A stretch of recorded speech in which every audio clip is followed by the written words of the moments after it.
Alors, quelques additifs à la chanson, c'est des notes en pied de page que j'ai mis sur la partition.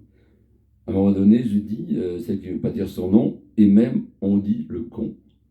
Alors, le con est une des dénominations du plus bel organe de la femme, et comme dit Georges Brassens, cette fleur la plus douce et la plus érotique et la plus enivrante est appelée par un vocable de 3 lettres. Honte à celui-là qui l'employa le premier. Et plus loin, celui-là, c'est probable, en était un fameux. Un con, bien sûr. C'est dans sa belle chanson Le Blason. Bien sûr, il y a une strophe que ça ne vous aura pas échappé, qui est un peu terrible. Et je parle effectivement le sexe coupé. L'excision, ou MSF, c'est-à-dire mutilation sexuelle féminine, ou MGF, c'est-à-dire mutilation génitale féminine, bien que considérée comme un crime en France, est toujours pratiquée chez nous.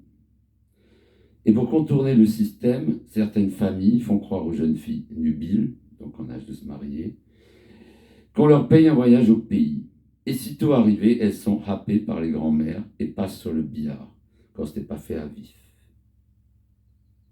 Et avec l'assentiment des parents.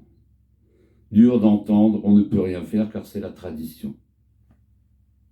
Certains imams dans leurs prêches, et surtout en Égypte, où 91% des femmes sont mutilées, parlent d'une opération de chirurgie esthétique.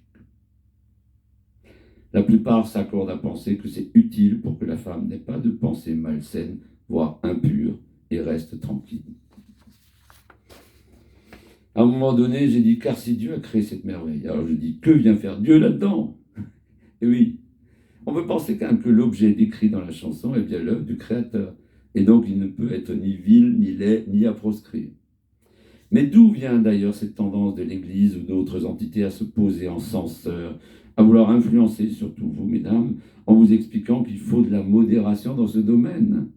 Va des rétros, hommes d'église, et laissez-nous gérer nos affaires intimes. Cela ne vous concerne pas et n'a rien à voir avec la foi.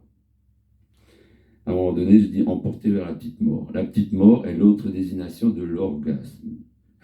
Et j'ouvre ici une parenthèse. Il me semble que l'orgasme féminin est près de 10 fois plus intense que l'orgasme masculin, qui lui souvent ne fait que pchit. Lol. Et dans ce cas, comment se fait-il que ces dames ne nous sollicitent pas plus souvent pour cet acte délicieux?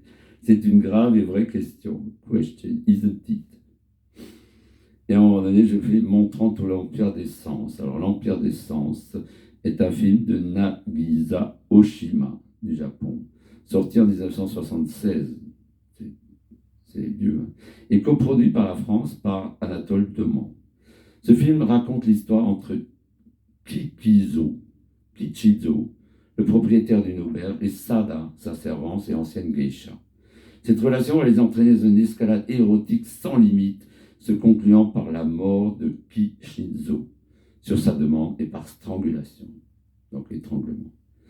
Sada l'émascule ensuite et écrit avec son sang sur sa poitrine Sada et Shiki, maintenant unis.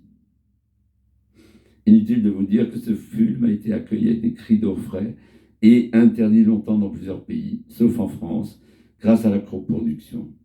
Aujourd'hui, c'est un film qui est considéré comme un chef-d'œuvre. Et je mets le lien pour plus d'informations, http, critique de l'Empire des Sens.